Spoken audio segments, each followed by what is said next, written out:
This is Midweek Politics with Dave Pakman. Welcome back to Midweek Politics. I'm David Pakman. We were talking earlier about which Tea Party candidate has the best shot at winning, and we have a very unprofessional, informal poll up at midweekpolitics.com. Just which one do you think has the best shot of winning? So log on and cast your vote, so to speak. But to talk to us about actual, real professional polls that people are doing, certainly nothing we're equipped to do, is Scott Keeter on the phone, Director of Survey Research from the Pew Research Center. Hey, Scott. Hey, David. Thanks for having me. Yeah, no problem. So tell me, which of the so-called Tea Party candidates do you think has the best shot at winning based on the polls? Well, Miller in Alaska for sure, and Sharron Angle at this point is neck and neck with Harry Reid in Nevada. I mean, I think those are two, potentially consequential ones. And then I think, there are a number of others that have either benefited from the support of the Tea Party or have, directly allied themselves. Pat Toomey in Pennsylvania, Marco Rubio in Florida. So the Tea Party influence is pretty strong, and several of those candidates are very likely to win. The conventional wisdom that we hear kind of repeated a lot on TV and radio is both Christine O'Donnell's race and Sharron Angle's race. Had somebody else been the Republican nominee, the Republicans would have essentially been shoo-ins. It would have been almost a guaranteed seat. But that now that's in doubt. Are there polls that back that up? I mean, is that how it went? Well, I haven't seen any direct polls that at this point in the campaign are asking, well, if so-and-so were the candidate in Nevada, would you vote for the Republican or for Harry Reid? But in other words, in Nevada, prior to Sharron Angle being the nominee, in either a generic poll or in a poll with the other potential candidate, was there an indication that Reid was probably going to lose? Yes, absolutely. Huh. And I mean, the reason I'm equivocating a little bit at this point is that any live candidate is going to have some liabilities, and the campaigns are going to gear themselves around finding those liabilities. In the case of the Reid Angle race, though, you have this odd dynamic in Nevada where much of the Republican political establishment has abandoned her and is supporting Harry Reid. I think this is probably a fairly straightforward calculation that Harry Reid is better for Nevada in terms of what he can deliver to the state, as well as, a dislike of her or a feeling that she's too extreme. But, in the politics today, it's not clear that having the establishment of your own party against you is a liability, at least in terms of firing up the base. And is it true, or is there any evidence that overall, kind of separate from this race, Harry Reid is not particularly popular in his home state? Yes, his approval ratings have not been good. So he's not a particularly well liked figure there.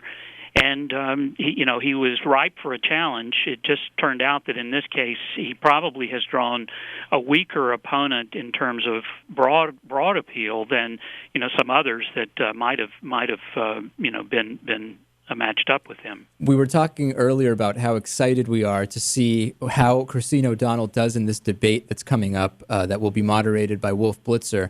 Do we have any polls or anything we can look at that gives us a sense of what people actually think about, that she's taken a position on masturbation, that the whole witchcraft thing, I mean, all of these different funny statements that she's made. Is there anything out there that we can look at other than just very informal, CNN.com type polls that tells us anything about what people think about that type of stuff? Well, I was talking to a pollster colleague in Delaware, and he reminded me of the fact that she won this nomination with a very, very small turnout of the Republican electorate, right, largely concentrated in the more conservative southern regions of the state. She does not have strong, broad backing even from her own party.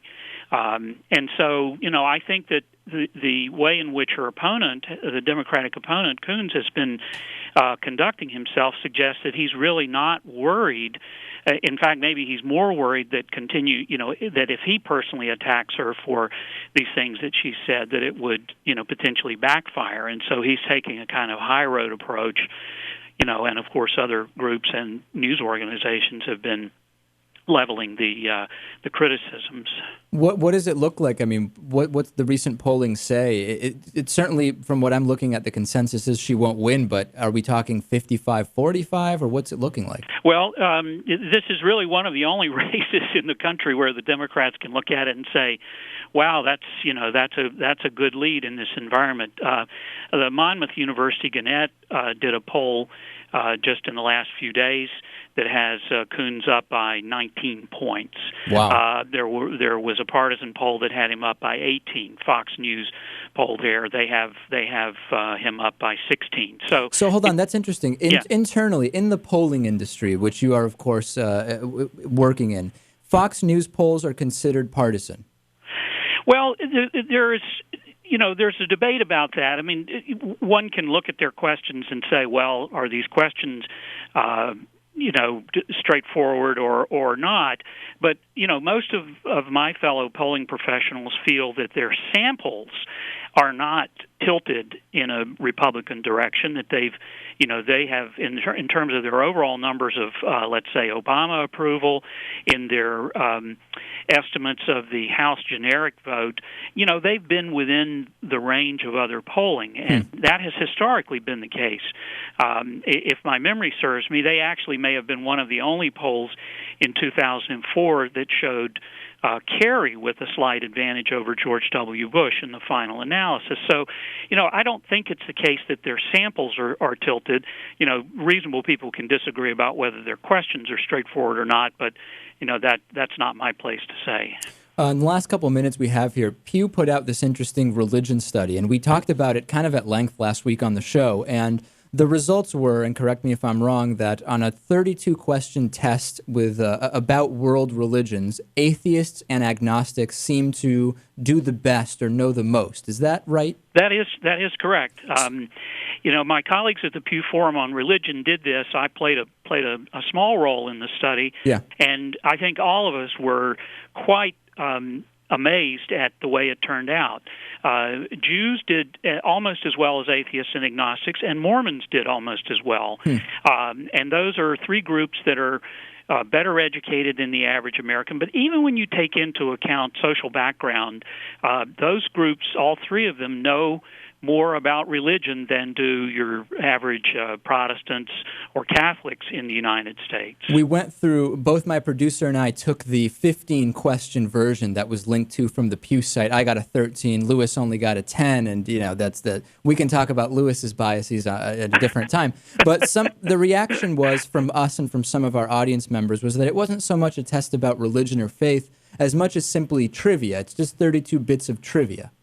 Well, that is a criticism that we've heard not only about this study but about our news knowledge quizzes, which people can see and take at pewresearch.org. Yeah. But what we find in this business, and I've been studying knowledge of politics and other things for a long time, is that these questions, none of these questions alone is the most critical thing you need to know about religion. Right. What they are is indicators of what people know. We know that if people know some of these things, they're likely to know other things. And so they're indicators of how well steeped people are in the literature, the Word, the Bible, as well as in terms of world religions, things like the geography of where Muslims live and where Buddhists live. That kind of information is, we would argue, relevant to people's decision-making and to their thinking about religion, but by no means are these the only or the most important facts.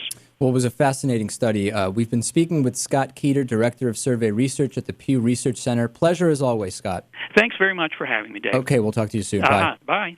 All right. Interesting stuff, Lewis. So I think that I like that answer. That is a good, it is just a barometer of what people know. It doesn't mean anything in the absolute, but it tells us a lot. Right. And there's also, if you open up the Bible and you start asking people questions about the Bible and what things actually mean, of course, that's open to interpretation. So it's like, what do you really know about the Bible or any religious text? Right. Midweek Politics is made possible in part by the Daily Hampshire Gazette and GazetteNet.com, connecting our communities with local news and information. By DIF Design, specializing in custom business websites at DIFdesign.com. To find out more about underwriting Midweek Politics, visit midweekpolitics.com.